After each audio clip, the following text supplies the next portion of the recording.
This is also interesting. 33rd team, we use their stuff a lot. That's former NFL executives, front office types.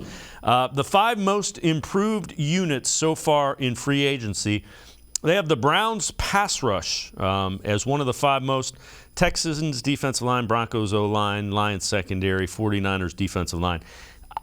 They say the Browns pass rush, and I agree with that.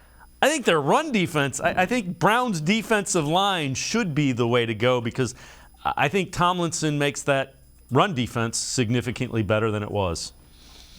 Yeah, I mean, I looked at his PFF grades like significantly higher than anybody that the Browns had last year on the interior of that line. Like he graded out with like a 65.5, I believe. And then Taven Bryan was the highest rated Browns player at like a 58 or so. And then everyone else was in the 30s. Like it was really bad. It's almost less of a testament to how good Tomlinson is and more of a testament to how little production the Browns got from their line. But I agree with you. I mean, I think it was in both spots. I think Tomlinson is better against the run. He's not a defensive tackle that is going to get a ton of sacks for you. Now, what he is good at is creating pressures, which, of course, high value analytically. And he's really good at flushing out guys, quarterbacks, to his defensive ends. So I think that's where you're going to see his impact in the pass rush.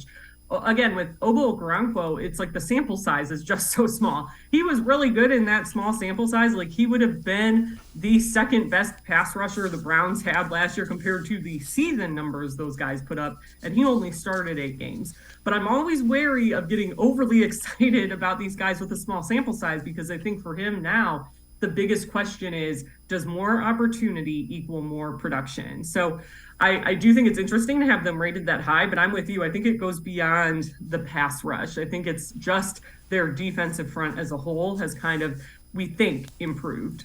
And I like them going out and getting Hurst and Hill, veteran guys, in the event. Last year, you had no plan B when it looked like Elliott wasn't going to take the step that you thought he was. Winfrey wasn't quite ready. You were relying on young guys behind them. So now at least there's guys that have played significant snaps in the NFL.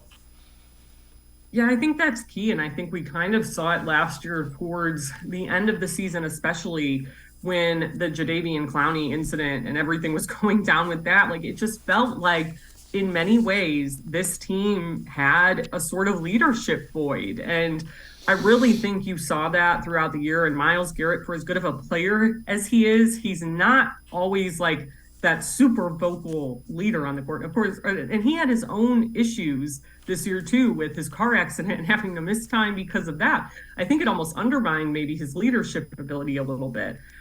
So I do think having those veteran guys are going to be key as you're trying to still, to some extent, I mean, they still like Jordan Elliott and Perrion Winfrey and think they could be something. And we know how this regime typically feels about their draft picks.